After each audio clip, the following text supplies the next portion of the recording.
Hai guys, jumpa lagi dengan saya Madam Detektif. Di episode kali ini Madam akan mengangkat kisah nyata tentang pembunuhan yang didalangi oleh seorang manipulator psikologi ulung. Manipulator psikologi adalah seorang yang sengaja mengubah persepsi orang lain secara licik. Contoh, karena iri hati kepada temannya yang sukses, seorang manipulator psikologi akan menjelekkan orang tersebut di hadapan orang lain, bahwa temannya yang sukses itu seorang yang jahat. Padahal sebetulnya tidak. Tujuannya adalah supaya orang lain tidak menghargai temannya itu, bahkan kalau bisa membencinya, seperti yang dia lakukan. Cerita ini dimulai di suatu tempat yang sangat indah, bernama Mountain City, kota kecil di negara bagian Tennessee, Amerika. Dengan jumlah penduduk sekitar 2000 lebih, penduduk Mountain City mengenal satu sama lain. Everybody knows everybody. Banyak juga di antara mereka yang masih ada hubungan kekerabatan. Maka tidak heran jika ada kejadian apapun di sana akan cepat diketahui. Salah satu keluarga yang tinggal di sana adalah keluarga Potter, yakni Marvin Potter atau yang biasa dipanggil Buddy, istrinya Barbara, dan anak mereka Janelle. Janelle seorang gadis yang sangat unik, tingginya hampir 2 meter. Kelemahannya adalah sulit menerima pelajaran di sekolah, sehingga hanya bisa menamatkan bangku SMA. Dia seorang penyendiri karena memang sulit berteman. Temannya hanya boneka-boneka yang ada di tempat tidurnya. Meskipun usianya sudah 31 tahun, suaranya seperti anak kecil. Karena tidak memiliki teman, hampir semua waktunya dihabiskan di depan komputer berkomunikasi dengan teman-teman Facebooknya. Orang tua Janelle, Buddy dan Barbara memperlakukan Janelle seperti anak kecil, overprotective. Janelle tidak boleh keluar rumah kecuali dengan mereka. Mereka juga masih memanggil Janelle dengan panggilan sayang baby. Semua keperluan Janelle dari makan, menyiapkan baju masih dibantu ibunya. Barbara juga aktif di Facebook. Dia punya satu teman di Facebook namanya Chris, mengaku sebagai agen CIA, agen rahasia Amerika. Chris sudah menganggap Barbara seperti ibunya sendiri dengan panggilan Mom. Dia juga berjanji akan menjaga Janelle. Barbara juga sudah menganggap Chris sebagai anaknya sendiri dengan panggilan Son. Chris juga bersahabat dengan Janelle di Facebook. Salah satu tetangga Janelle, Tracy, merasa kasihan dengan Janelle. Dalam benaknya, ini gadis masih polos, pendiam dan kesepian. Perlu dicarikan teman. Maka dia mengenalkan Janelle kepada Billy, tokoh pemuda di kota kecil itu. Billy adalah sosok yang ramah. Karena pembawaan Billy yang menyenangkan, Janelle merasa nyaman berteman dengan Billy. Billy juga mengenalkan Janelle kepada teman-teman grup Facebook yang anggotanya warga Mountain City. Di grup itulah Janelle bisa mengekspresikan dirinya, berteman dengan banyak anggota Facebook, dan sering selfie. Tidak hanya itu, Billy juga mengenalkan Janelle kepada sepupunya yang bernama Jamie, seorang perjaka yang sudah berumur. Mereka diam-diam pacaran tanpa sepengetahuan orang tuanya. Karena orang tua Janelle melarang Janelle pacaran dulu. Tentu saja Billy merasa senang dengan perkembangan Janelle, dari sosok yang pendiam menjadi sosok yang ceria. Di grup Facebook itu, Billy juga mengenalkan pacarnya yang bernama Billie Jean. Namun suatu saat tanpa sebab yang jelas, tiba-tiba Janelle menulis status di Facebook yang isinya kata-kata penuh kemarahan. Dia mengatakan bahwa Billy dan pacarnya Billie Jean mengirim email kepadanya yang isinya mengancam akan memperkosa dan membunuh Janelle. Sebabnya adalah Billie Jean iri dengan kecantikannya dan dirinya masih perawan. Tentu saja Billy dan Billie Jean tidak terima dituduh seperti itu, karena mereka memang tidak merasa melakukannya. Akhirnya pertengkaran lewat Facebook pun semakin lama semakin panas. Masing-masing tidak terima. Cacian dan ancaman satu pihak dibalas dengan cacian dan ancaman dari pihak lain. Apalagi Chris, teman Facebook Janelle dan Barbara, yang mengaku sebagai anggota CIA, ikut dalam pertengkaran tersebut. Chris sudah pasti membela Janelle. Karena Billy dan kekasihnya tidak mau lagi mengurusi Janelle, maka mereka meng-unfriend. Dan ini sudah pasti membuat Janelle semakin emosi. Suatu saat, sahabat Billy dan Billie Jean mengunjungi rumah mereka. Pintu tertutup, tapi tidak dikunci. jendela samping terbuka. Karena dipanggil tidak ada yang menyahut, dia mencoba masuk. Alangkah syoknya dia begitu melihat Billy terkapar di lantai sudah tidak bernyawa. Dan ketika melihat ke kamar, terlihat Billie Jean juga terkapar tidak bernyawa. Tapi ajaibnya, bayi mereka yang berusia 7 bulan selamat, duduk terdiam dalam pegangan tangan Billie Jean. Dia segera menelpon 911. Berita tewasnya pasangan kekasih Billy dan Billie Jean yang dibunuh secara brutal tentu membuat syok masyarakat di kota kecil itu. Betapa tidak, selama ini di sana suasana begitu tenang dan aman. Jangankan pembunuhan, pencurian pun tidak pernah ada. Orang yang dicurigai tentu saja Janelle dan keluarganya. Mengingat Janelle dan para korban beberapa hari sebelumnya baru bertengkar di Facebook. Kasus pembunuhan ini sangat serius, maka pihak Tennessee Bureau of Investigation menugaskan detektif Scott Lott untuk menangkap pembunuhnya. Karena keluarga Janelle yang dicurigai, pertama detektif memanggil Buddy, ayah Janelle. Ketika Buddy diinterogasi, dia mengatakan tidak tahu menahu soal tewasnya Billy dan Billie Jean. Detektif belum bisa menahannya karena tidak ada bukti dan saksi. Maka detektif mengatur strategi, yaitu menyelidiki orang yang punya hubungan dekat dengan Janelle selain orang tuanya. Dan orang itu adalah Jamie. Dari penelusuran akun Facebooknya, hubungan mereka adalah hubungan sepasang kekasih. Meskipun ketika ditanya, Jamie menjawab hanya teman biasa. Begitu juga menurut keterangan kedua orang tua Janelle. Namun dalam interogasi, Jamie akhirnya mengakui bahwa Janelle memang kekasihnya. Ketika ditanya apakah dia terlibat dalam pembunuhan Billy dan Billie Jean, Jamie menjawab tidak. Lalu detektif meminta dia untuk melakukan tes poligraf atau tes uji kebohongan. Hasilnya gagal total, alias Jamie berbohong.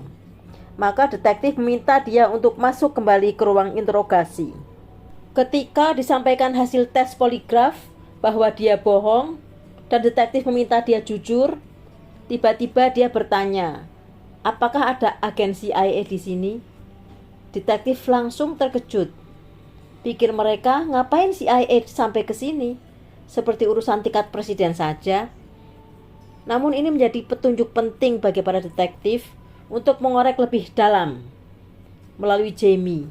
Siapakah sebetulnya pembunuh Billy dan Billie Jean?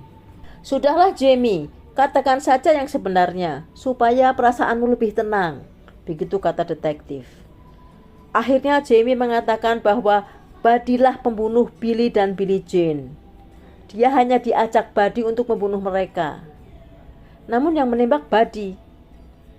Menurut keterangan Buddy, itu perintah dari CIA, agen rahasia Amerika yang bernama Chris. Buddy harus membunuh Billy dan Billie Jean untuk melindungi Janelle yang akan diperkosa dan dibunuh. Pernyataannya membuat para detektif terkejut. What the hell Buddy said, begitu pikir mereka. Memangnya siapa Janelle? Sampai CIA terlibat. Presiden bukan, tokoh penting juga bukan. Baiklah Jamie, semua pernyataanmu sudah kami rekam. Besok kami akan memanggil Buddy. Begitu kata detektif. Jamie langsung dimasukkan ke dalam ruang tahanan. Esoknya Buddy dipanggil. Ketika diinterogasi, Buddy tidak mengakui sebagai pelaku pembunuhan. Meskipun rekaman yang berisi pernyataan Jamie bahwa dia pembunuhnya ditunjukkan kepadanya. Maka detektif menggunakan pendekatan lain. Salah seorang detektif berkata, kami tahu kamu capek dan sakit hati putrimu dicaci maki dan diancam di media sosial, sehingga kamu terpaksa harus bertindak. Akhirnya sambil menangis dia mengakui, ya saya yang membunuh mereka. Dia bercerita bahwa tiap hari Barbara memberikan kertas print dari email Billy dan Billie Jean yang isinya cacian dan makian, ancaman kepada Janelle. Dan itu berlangsung berbulan-bulan. Istri saya juga dicaci maki. Apakah kalian rela jika putri kalian diperkosa dan dibunuh? Tidak hanya itu, seorang agen CIA yang bernama Chris yang memata-matai Billy dan Billie Jean juga membenarkan bahwa mereka berdua akan memperkosa dan membunuh Janelle karena Janelle cantik dan masih perawan. Saya veteran angkatan laut yang pernah terjun di perang Vietnam, jadi saya tahu tentang CIA. Barbara, istri saya, juga diperingatkan oleh Chris bahwa Billy dan Billie Jean adalah gambaran manusia berhati iblis. Billy adalah penyelundup obat-obatan terlarang, dan Billie Jean adalah seorang PSK. Istri saya sudah berkali-kali meminta saya untuk membunuh mereka, tetapi saya masih berat untuk melaksanakan. Tapi ketika perintah membunuh itu langsung dikeluarkan oleh agen CIA, saya segera melaksanakannya. Setelah memberi pengakuan, detektif meminta Buddy untuk memberitahu istrinya melalui telepon. Sebetulnya ini strategi detektif untuk mengetahui langsung dari mulut Barbara apakah dirinya juga terlibat dalam pembunuhan itu. Buddy lalu menelpon istrinya bahwa dia ada di kantor polisi dan telah mengakui pembunuh Billy dan Billie Jean. Seperti dugaan detektif, Barbara ternyata terlibat. Begini jawabannya. Mengapa kamu mengakuinya? Bilang saja begini, saya tidak bersalah, saya tidak membunuh mereka. Saya nanti kalau ditanya juga akan mengatakan saya tidak tahu apa-apa soal pembunuhan itu. Barbara dan Buddy tidak sadar bahwa pembicaraan mereka direkam. Begitu Buddy mengakui dialah pembunuh kedua korban, sebagian detektif segera menggeledah rumahnya. Inilah yang mereka temukan. 60 jenis pistol dan senapan yang diletakkan di beberapa tempat. Sekitar 50 lembar foto kedua korban yang ada di ruang tamu. Di halaman ditemukan nama kedua korban yang ditulis dalam batu. Di bagasi ditemukan ratusan lembar kertas yang berisi email yang sudah diprint.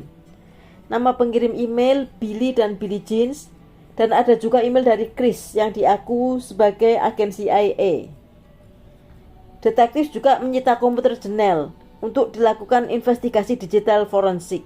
Ternyata Janelle dan Barbara berusaha menghilangkan barang bukti dengan membuang ratusan lembar kertas yang berisi email yang diprint oleh Janelle selama beberapa bulan dan setiap hari ditunjukkan kepada ayah dan ibunya. Email yang isinya ancaman dan cacian kepada Janelle dan Barbara, juga email dari Chris. Beruntung tumpukan kertas yang dimasukkan dalam plastik itu masih ada dalam bagasi mobilnya. Dan ini merupakan bukti yang sangat penting bagi detektif. Berdasarkan penelitian tim digital forensik, ada hal yang aneh. Gaya bahasa penulisan email dari Billie Jean, Chris, dan Janelle sama. Lebih aneh lagi, seorang agen CIA bernama Chris yang tentunya memiliki pendidikan tinggi banyak membuat kesalahan dalam ejaan tulisan. Sama persis dengan yang dilakukan Janelle. Dan temuan terakhir ini benar-benar membuat tim digital forensik sangat terkejut. Ternyata email Billie Jean, akun Facebook Chris, dibuat dan ditulis dengan alamat IP yang sama, yaitu dari komputer Janelle sendiri. Jadi selama ini Janelle membuat email palsu dengan nama Billie Jean, dan Chris juga membuat akun Facebook palsu dengan nama Chris, yang disebutnya sebagai agen CIA. Lalu menulis sendiri ancaman untuk dirinya agar seolah-olah datang dari Billy dan Billie Jean. Kemudian ditunjukkan ke ayah ibunya setiap hari.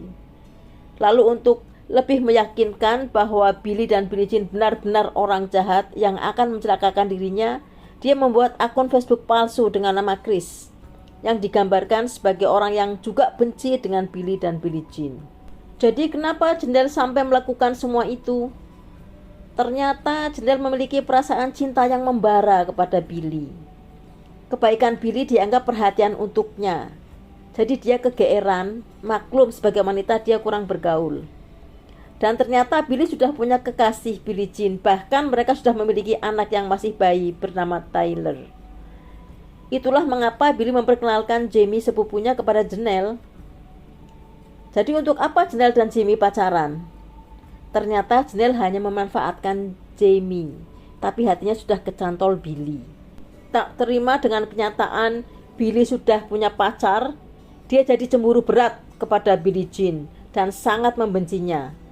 Dan kenyataan bahwa Billy tetap mencintai Billie Jean dan tidak mau berpaling hatinya ke Janelle membuatnya sangat marah. Janelle bertekad akan membunuh Billy, Billie Jean, dan bayi mereka, Tyler.